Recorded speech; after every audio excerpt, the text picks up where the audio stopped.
Hello and welcome to the first episode of 2019 of The Big Contract, the official transfer show of the Nutmeg Assist.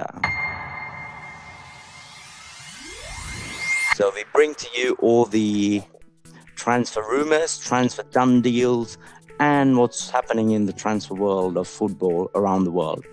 So first of all, thank you for all your support throughout 2018, and thanks for following us, and thanks for all the comments, the feedbacks. We've taken it on the right side, and hopefully we'll bring more and interesting content in 2019.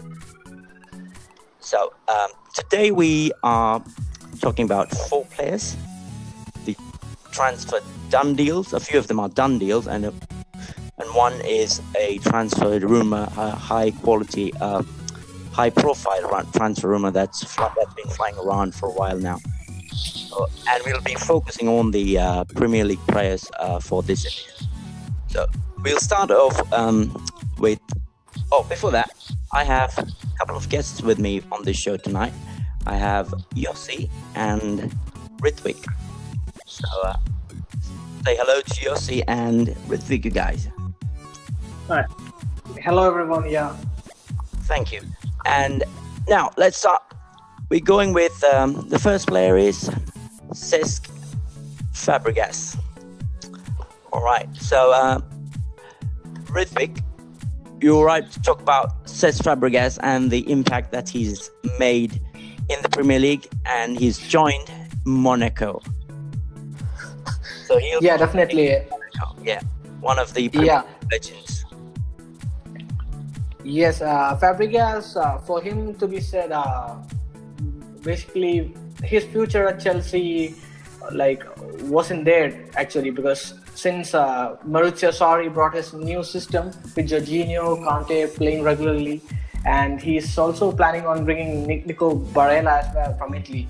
So Cesc Fabregas was content with having less minutes, possibly for the past year or so, and he fell out of favor as well under Antonio Conte towards the end of his spell.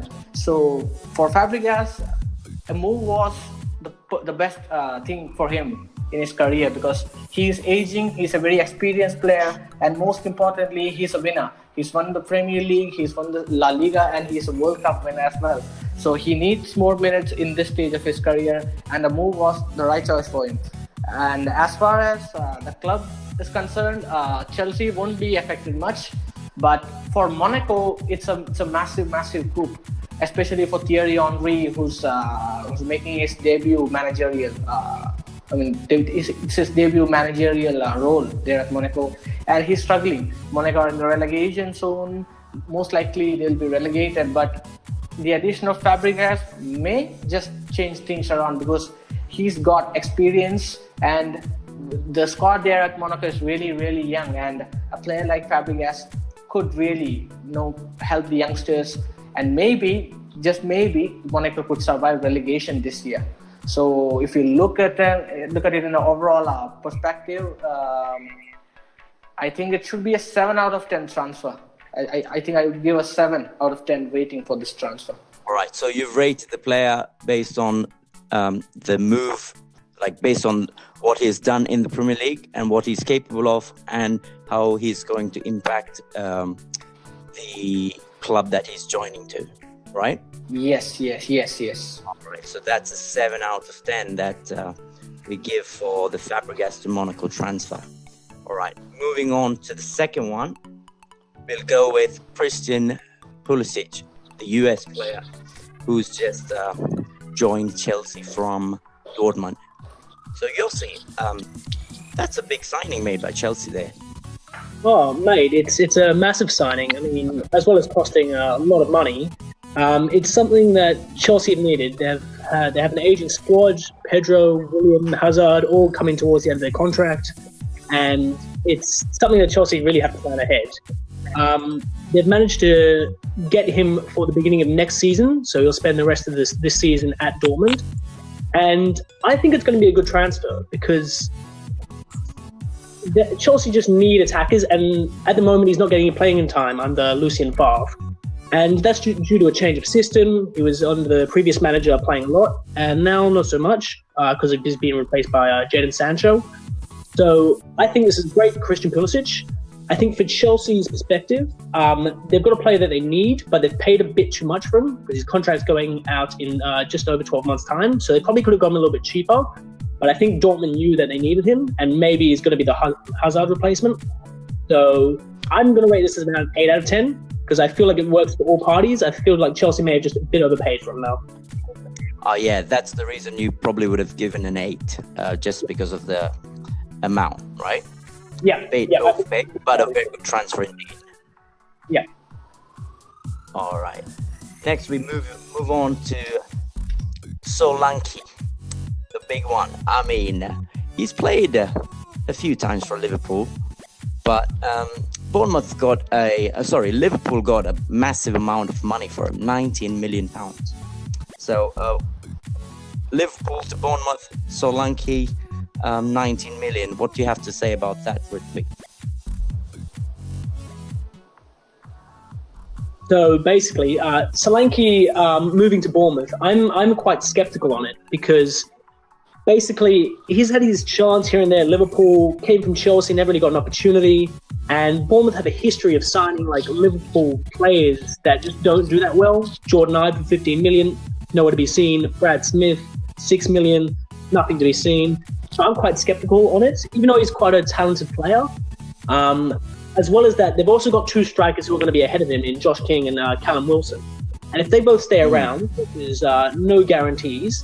I feel like he's going to be quite low in the pecking order. So I don't think it's a good move for him. And especially at that price, 20 million, I think Bournemouth's record signing is Nathan Ake at 25.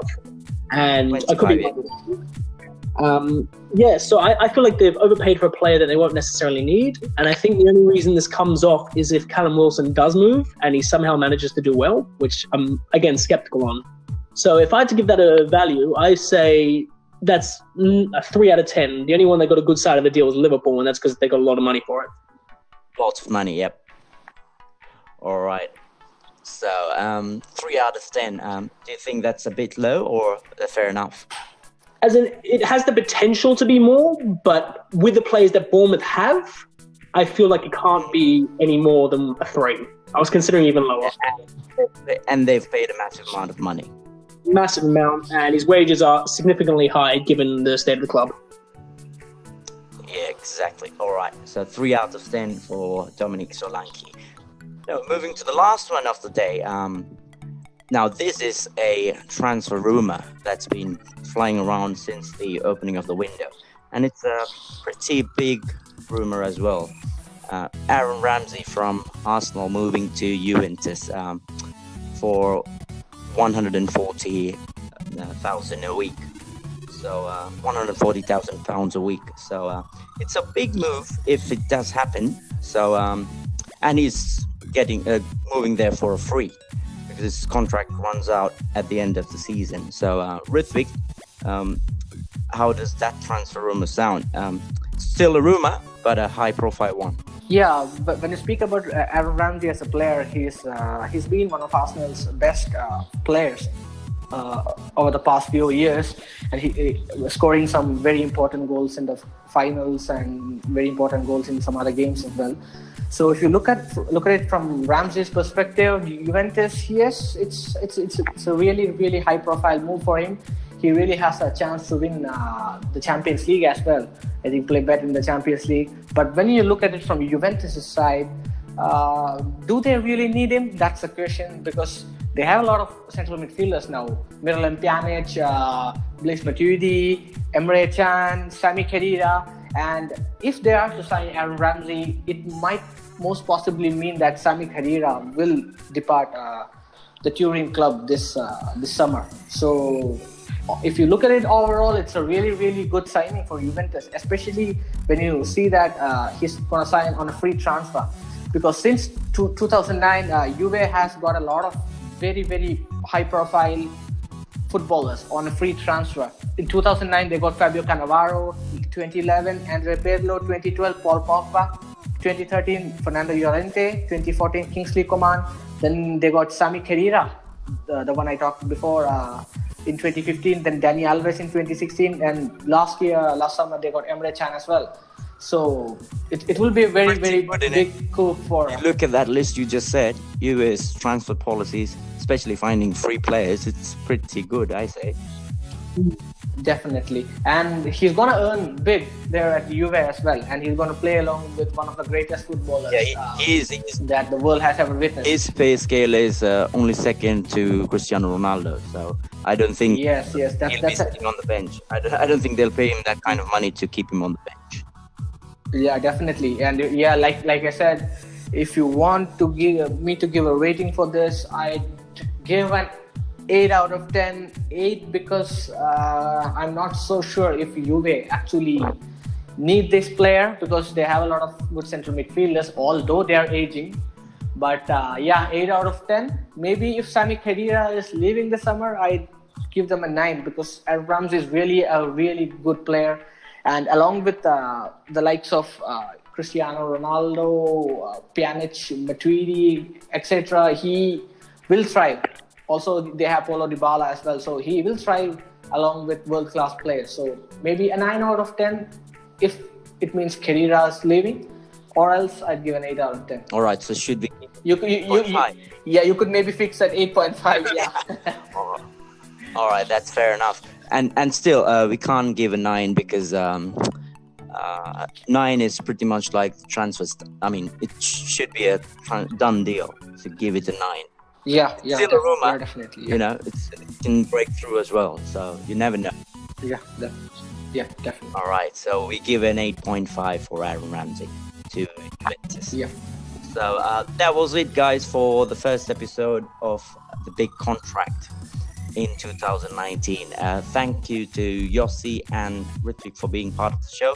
We hope to bring you more of the transfer rumors and the done deals over the coming weeks in the window. Thanks for watching. See you soon.